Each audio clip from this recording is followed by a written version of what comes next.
જોવા માટે નહીં, ફરવા માટે નહીં, એન્જોય કરવા માટે નહીં, પણ અનુભવવા માટે આવવું જોઈએ.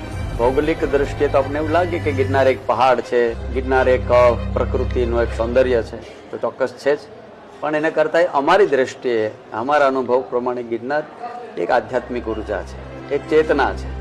હજારો લાખો વર્ષોથી આ ગિરનાર ભૂમિમાં જે પણ સાધુ સંતોએ તપશ્ચર્યા કરી, સાધના કરી અને પ્રકૃતિની વચ્ચે રહી અને જે કંઈ એને પોતે અનુભવ મેળવ્યા છે, એટલે આખો પહાડ જે છે, આખો ગિરનાર જે છે એ ઉર્જાવાન છે, પ્રકૃતિથી ભરપૂર છે.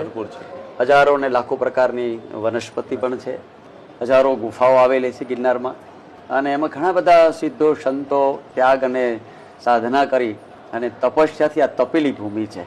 એટલે માત્ર એક પહાડ નથી, પણ એક ઉર્જા છે. અને ઉર્જાનો અનુભવ કરવા માટે જ ગિરનારમાં શિવરાત્રિનો મેળો થાય છે અને ગિરનારની પરિક્રમા થાય છે. અને પરિક્રમા એનો અર્થ જ છે કે જ્યારે કોઈ પણ વસ્તુ વચ્ચે મૂકીને તમે જ્યારે ફરો છો, રાઉન્ડ લ્યો છો, ત્યારે એને એક ઉર્જાનો ઓરા બંધાય છે. અને ઓરાનો અનુભવ કરવા માટે લોકોએ રાઉન્ડમાં ફરવું જોઈએ. એટલે જ આપણે ત્યાં મંદિરોમાં પ્રદક્ષિણા કરવાનું મહત્વ છે.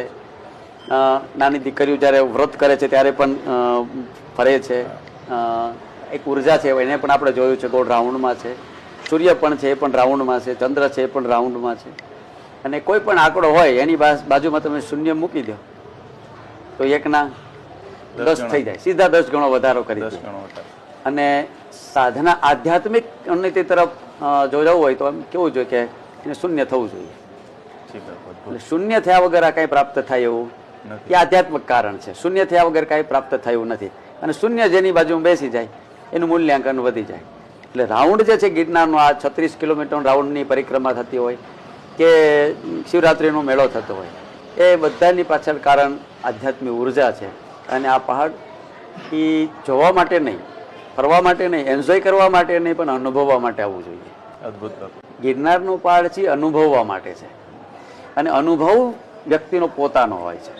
અનુભવ ક્યારે કોઈ ઉછીનો હોતો, બાકી બધું સાંભળેલું હોય. 80% નહીં, આમ તો 90% લોકો અટકળ ને અનુમાનથી જીવતા હોય. અચ્છા, કા અટકળ હોય કા અનુમાન હોય, અને બેમાંથી કંઈ સાચું ન હોય. સાચું હોય એનું નામ અનુભવ છે. અને અનુભવથી જીવાઈ જાય એ તમારું પોતાનું પ્રેક્ટિકલ હોય. એટલે અનુભવથી જીવવા માટે ગિરનાર છે.